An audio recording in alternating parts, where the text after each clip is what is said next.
स्वदर्शन चक्र माना अपने आप को सृष्टि चक्र में आदि से अंत तक के स्वरूप को देखते हुए खोई हुई शक्ति को फिर से जागृत करना। इसे अधिक रुचिकर बनाने के लिए हर युग के पूरा होने पर घंटी की आवाज सुनकर अपनी बैठक में भी परिवर्तन करें। इस अभ्यास को करने से हमारे पुराने कर्मों का खाता खत्म होता है और हमारे अंदर देवताई नए संस्कार जागृत होते हैं। भीतर की खुशी बढ़ने लगती है। तो आइए शुरू करते हैं युगों की यात्रा। शांति से बैठ जाएं, आंखें बंद कर लें और धीरे धीरे बाहरी वातावरण से स्वयं को भीतर की ओर ले जाते हुए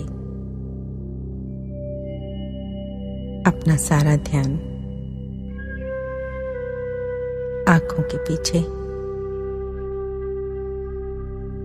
मस्तिष्क के मध्य प्रकृति में एकाग्र करें। अब मन रूपी पर्दे पर स्वयं को ज्योति स्वरूप आत्मा के रूप में देखें और बुद्धि से स्वयं को अपने घर परम धाम में इमर्श करें।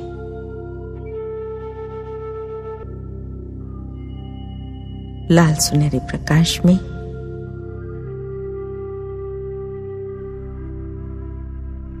अपने को शिव बाबा के सानिध्य में देखें।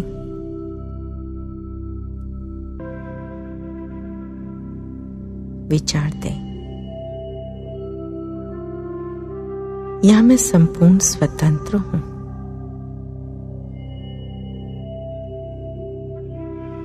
ये मेरी बीज रूप अवस्था है, मेरा अनादि स्वरूप एकदम पवित्र स्वरूप है।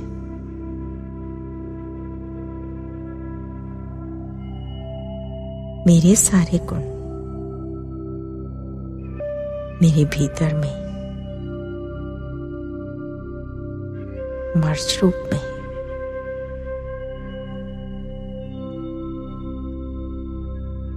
मेरे भीतर हल्का सा संकल्प आता है, अब मेरा सृष्टि रूपी रंगमंच पर रोल शुरू होता है।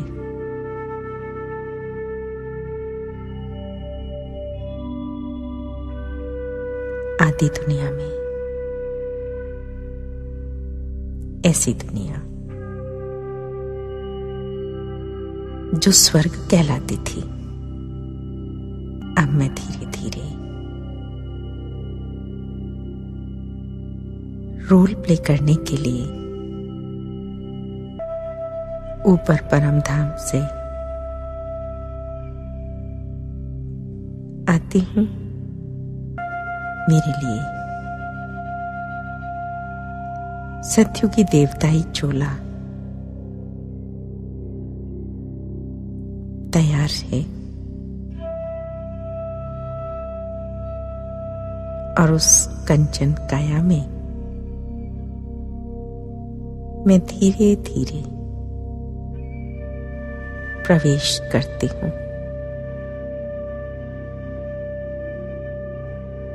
अपने को शरीर में प्रवेश करता हुआ देखें।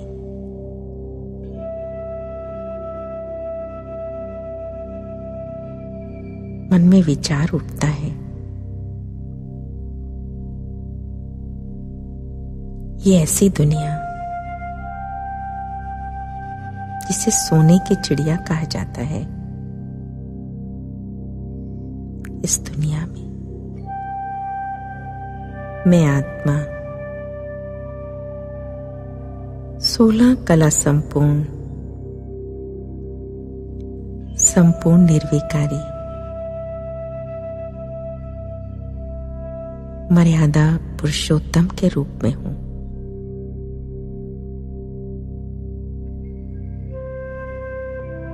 प्रकृति भी एकदम सतो प्रधान है।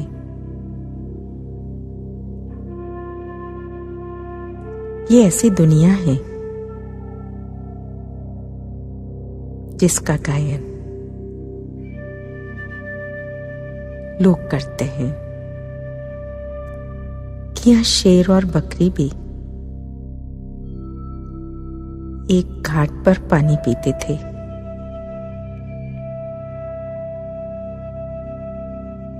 संपूर्ण सुख और वैभव था। रोग शोक से परे ये दुनिया थी। मुझ आत्मा ने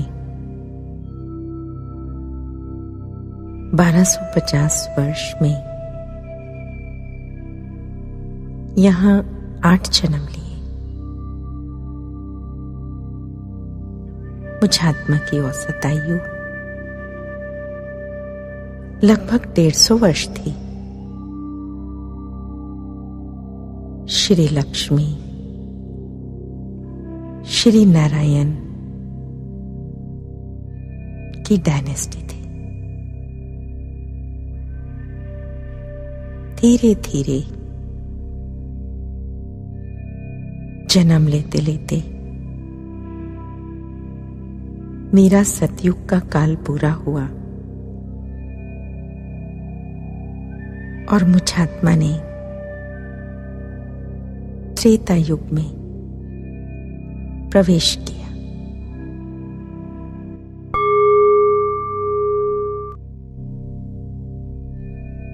आप स्वयं भी घूम सकते हैं। त्रेता युग ऐसी दुनिया जहां पर श्री राम, श्री सीता का राज्य था। यथा राजा तथा प्रजा। यहां मैं आत्मा 14 कला संपन्न थी।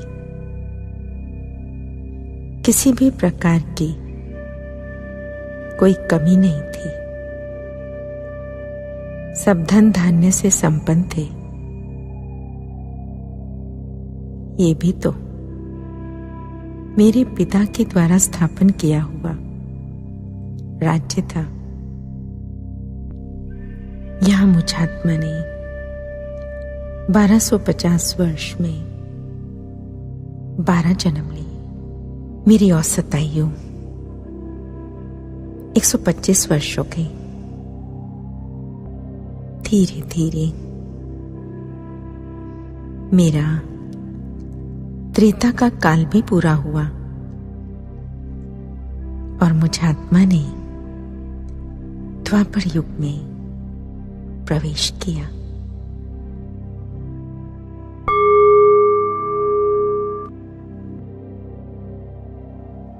स्वास्तिका के हिसाब से घूमे और द्वापर युग पहुंचने पर मुझे महसूस होने लगा कि मेरी आत्मा की शक्ति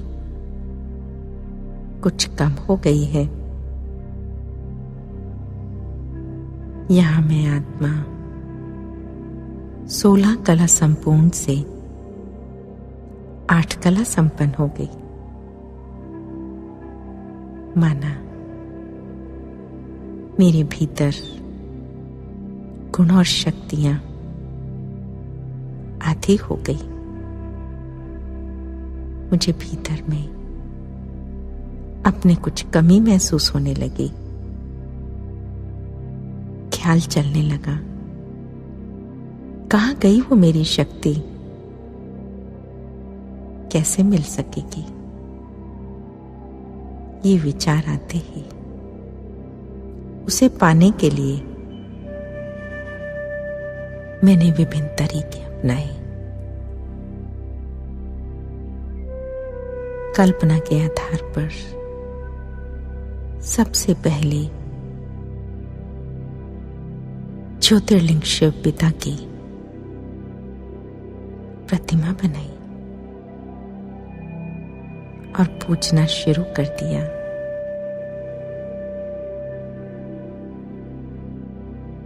अंदर की प्यास बढ़ती चली गई और उसे बुझाने के लिए श्री कृष्ण की, श्री लक्ष्मी, श्री नारायण की प्रतिमा बनाकर पूजा करनी शुरू कर दी। पानी की चाहना में मैं आत्मा हनुमान की, गणेश की, तत्वों की भी पूजा करते करते स्वयं को भीतर में खोखला महसूस करने लगी और इतनी चढ़बुद्धि बन गई कि तत्वों को सूर्य, पृथ्वी, अग्नि, पेड़ इत्यादि को देवता मान पूजना शुरू कर दिया और परिणाम स्वरूप स्वयं को चेतन आत्मा के बजाय जड़ शरीर समझने लगे। मेरे अंदर की ख्वाहिश बढ़ती गई। मेरे 1250 वर्ष में 21 जन्म हो गए और मुझ आत्मा की आयु कम हो गई। मुझ आत्मा ने द्वापर से कलयुग में प्रवेश कर लिया। स्वास्तिका के हिसाब से फिर घूमे और कलयुग में मुझ आत्मा के 1250 वर्ष में 21 जन्म की बजाय 42 जन्म हो गए। आयु बहुत कम हो गई। मेरे भीतर की पुकार अभी भी कम ना हुई, बढ़ती चली गई। अंदर में अंधकार इतना अधिक हो गया कि भटकने के सिवाय और कुछ नहीं सूझता था। कहाँ जाऊं, क्या करूं, कहाँ मिलोगे प्रभु? ऐसी सोच भीतर में चलने लगी। कीर्तन करने शुरू किए, मंदिर गए, मस्जिद गए, तीर्थ यात्राएं की, गुरु भी बनाए, व्रत भी किए, दान पुण्य भी किया, पर प्रभु नहीं मिले। कहाँ हो प्रीतम, बस आन मिलो।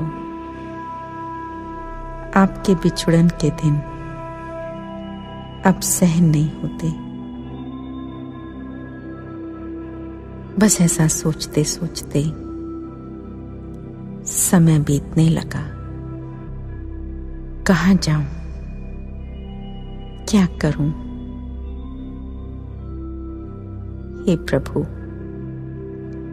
तुझे मैं खत लिखता, पर तेरा पता मालूम नहीं। आखिर एक दिन उसने मेरी पुकार सुन ली मेरे जीवन में वह घड़ी आई जब परमात्मा पिता के साथ मेरा संबंध जुटा। मुझे अपनी पहचान मिली।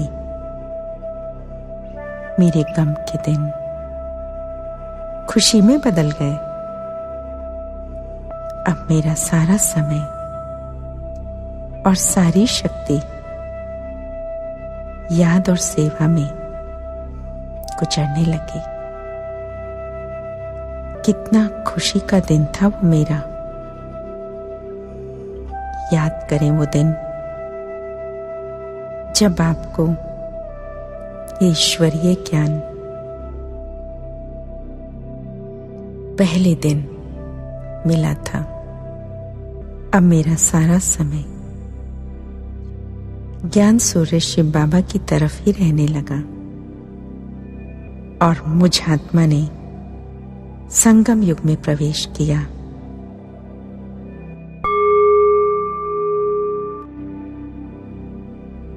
कलयुग का मेरा समय पूरा हुआ। पौना घूम जाए, संगम की शुरुआत है। बस बाबा और मैं यही चारों तरफ नजर आने लगा। मैं सारा समय शिव बाबा के सम्मुख रहने लगी। मेरे गम के दिन खुशी में बदल गए। मन नाचने लगा और गाने लगा। पाना था जो पा लिया, और क्या बाकी रहा। आस थी प्रभु मिलन की, वो पूरी हो गई। सोचा क्या था और पाया क्या। बस यूं ही भाग्य को सहराते मेरा सारा समय शिव बाबा की याद में प्रभु प्रीतम के साथ गुजरने लगा। अब सामने आ जाएं,